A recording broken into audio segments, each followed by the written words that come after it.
মই আজি এই অনুষ্ঠানত উপস্থিত থাকি আপোনালোকক এষাৰো মিছা কথা ক'ব নিবিচাৰোঁ, যিহেতু মই মোৰ পূৰ্বপুৰুষৰ পূজা ইয়াত কৰিলোঁ। আমিও অসমৰ সামগ্ৰিক উন্নয়নৰ বাবে মেডাম মেফিত অংশগ্ৰহণ কৰিছোঁ আৰু এই ক্ষেত্ৰত যিহেতু বিজেপি দলে অসমৰ ৰাইজক প্ৰবঞ্চনা কৰিছে, বঞ্চনা কৰিছে, বিজেপিৰ বিৰুদ্ধে যাতে আমি সকলো বিজেপি বিৰোধী ৰাজনৈতিক দল মিলিত হৈ নিৰ্বাচনত অৱতীৰ্ণ হ'ব পাৰোঁ, তাৰ বাবে চেষ্টা কৰি আছোঁ। আৰু এই ক্ষেত্ৰত কিছু বাধা আহিছে, এইটো স্বাভাৱিক, কাৰণ ৰাজনৈতিক দল প্ৰত্যেকটোৱেই নিজকে আটাইতকৈ শক্তিশালী বুলি ভাবে।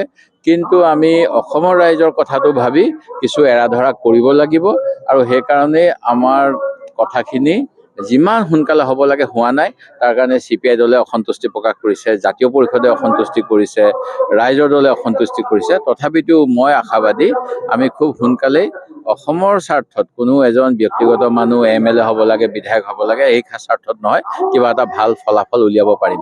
আৰু তাৰ কাৰণে কিছু ধৈৰ্য লাগিব, সময় লাগিব, ভুল সিদ্ধান্ত হ'ব নালাগিব।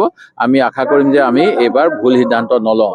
যোৱাবাৰ আমি UDF-ৰ লগত অংশগ্ৰহণ কৰাৰ পিছত কিবা কাৰণত UDF-এ কৈ দিলে অসমত লুঙি, দাড়ি, টুপিৰ চৰকাৰ হ'ব, আৰু ই আমাৰ উজনি অসমত বহুত বেয়াকৈ প্ৰভাৱ পেলালে, যাৰ ফলত আৰু অন্য দলৰ লগত আমাৰ বুজাবুজি নথকাৰ ফলত আমি 20-25টা আসনত কম ভোটৰ ব্যৱধানত নিজৰ মাজত ভোট বিভাজন কৰি বিজেপিক সেই সুযোগ দিলোঁ। এইবাৰ সেই সুযোগ দিব নিবিচাৰোঁ, অসমৰ ৰাইজেও সেই সুযোগ দিব নিবিচাৰে, যিহেতু তেখেতসকলে 6 জনগোষ্ঠীৰ জনজাতিকৰণ, 351 টকা চাহ মজুৰি, গৰাখহনীয়াৰ পৰা নিৰাময় বা আমাৰ নিবনুৱা নিযুক্তি একো ক্ষেত্ৰতে আগবঢ়া নাই। মাত্ৰ এটা ধাৰ্মিক ভিত্তিত আমাক বিভাজন কৰাৰ অপচেষ্টা কৰি আছে, যিটো উজনি অসমত নচলে। সেই নচলা অচল পইচাটো তেওঁলোকে চলাব বিচাৰিছে।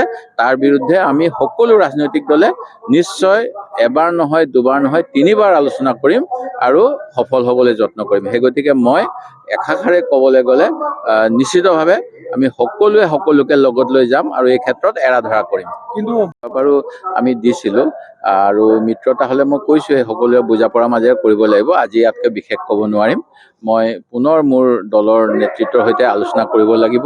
আমি সকলোৱে কিছুমান আপোনালোকে জানে, আপোনালোকে অপিনিয়ন পোল লয়, আপোনালোকে ছাৰ্ভে কৰে, অসমৰ জনগণৰ ছাৰ্ভে আমাৰ দলেও কৰি আছে।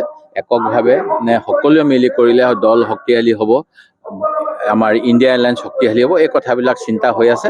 তাৰ ভিত্তিত আগন্তুক পদক্ষেপ হ'ব, তেতিয়াহে মই ক'ব পাৰিম। আপোনালোকে এটা শ্লোগান হাতত হাত ধৰোঁ, বৰ অসম গঢ়ো, এই শ্লোগানটোক আজি মুখ্যমন্ত্ৰী ডাঙৰীয়াই নিজৰ বৰ অসম মুখ্যমন্ত্ৰী মহোদয়ে যিটো কৈছে সেইটো আমি বৰ অসম যিখন কৈছোঁ সেইখন মুখ্যমন্ত্ৰীয়ে ক'বৰ দৰে এই আমাৰ অসমৰ ৰাইজক তেখেতে এই শিৱসাগৰত কিজানি বৰ্ডিং ফিল্ডতে এটা সময়ত আহি কৈছিলে, এই শৰাইঘাটৰ শেষ ৰণ, মোগলৰ বিৰুদ্ধে শেষ যুঁজ, এনেকুৱা ধৰণৰ কথা কৈ কৈ তেওঁ আমাৰ নিজৰ মাজতে আজি বিভাজন উলিয়াব বিচাৰে।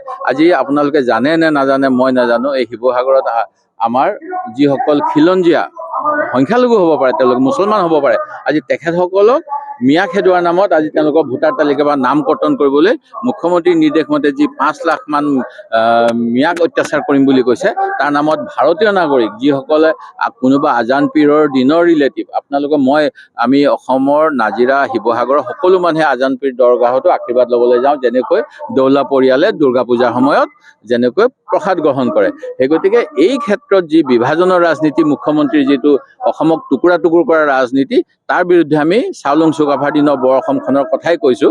মুখ্যমন্ত্ৰীয়ে গোটেই কথাবিলাক তেওঁ নিজৰ ফালে লৈ যাব বিচাৰে। সেই গতিকে সেইটোত কোনেও যেন ভৰি নিদিয়ে, সেইটোৱে মোৰ অনুৰোধ।